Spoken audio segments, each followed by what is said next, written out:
Assalamualaikum, selamat datang di Bolowali. Saya Taufik Kliwon dan di sini saya akan berbagi video kisah Waliullah.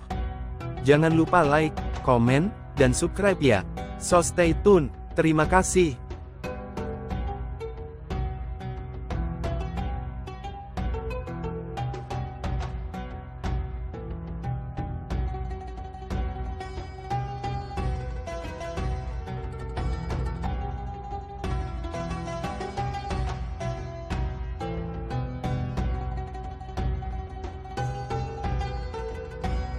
Alasan dibalik perintah Gus Dur agar Banser menjaga gereja.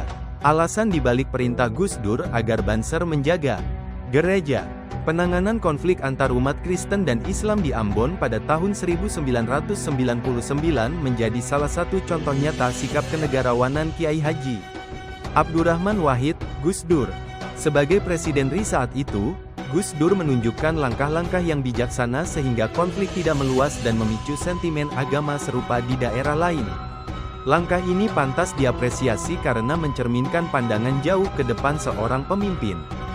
Ketika itu Gus Dur menolak keras usulan beberapa tokoh Islam garis keras yang menginginkan Banser, Barisan Ansor Serbaguna, dikirim ke Ambon untuk membantu umat Islam yang terjepit dalam konflik.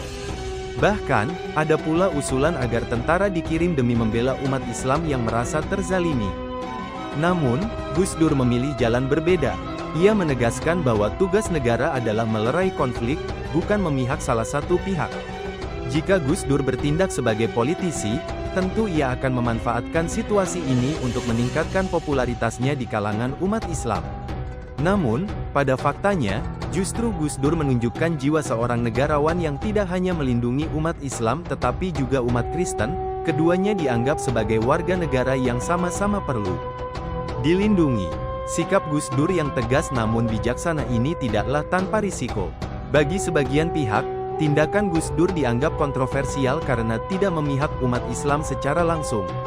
Bahkan, isu-isu yang menyudutkan Gus Dur mulai menyebar, dengan tuduhan bahwa ia tidak membela Islam. Dan akibatnya, isu-isu yang terus berkembang liar tersebut akhirnya menjadi salah satu faktor yang mendorong kejatuhan Gus Dur dari kursi kepresidenan. Meski begitu, langkah-langkah Gus Dur terus dikenang sebagai bentuk pengabdian terhadap kerukunan hidup beragama di Indonesia. Salah satu bukti komitmen Gus Dur adalah instruksinya agar Banser menjaga gereja-gereja saat perayaan Natal. Langkah ini bukan hanya untuk memastikan keamanan umat Nasrani, tetapi juga sebagai pesan tersirat agar umat Kristen turut melindungi umat Islam yang menjadi minoritas di daerah-daerah lain. Namun, tidak semua pihak memahami langkah-langkah Gus Dur itu. Beberapa pihak menuduh Banser dan NU melakukan tindakan yang bertentangan dengan ajaran Islam, bahkan menuduhnya bersekongkol dengan umat lain. Tuduhan-tuduhan itu mencerminkan sempitnya cara pandang sebagian masyarakat. Padahal, langkah Gus Dur justru menunjukkan pandangan yang luas, di mana umat beragama saling menjaga dan melindungi satu sama lain sebagai sesama anak bangsa. Sikap Gus Dur dalam menangani konflik Ambon dan upayanya merawat kebinekaan menjadi warisan penting bagi bangsa Indonesia.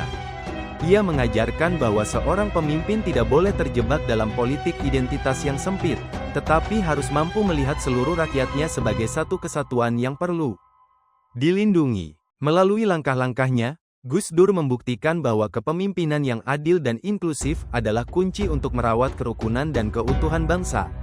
Sikap ini layak menjadi teladan bagi generasi pemimpin selanjutnya dalam menjaga Indonesia yang beragam.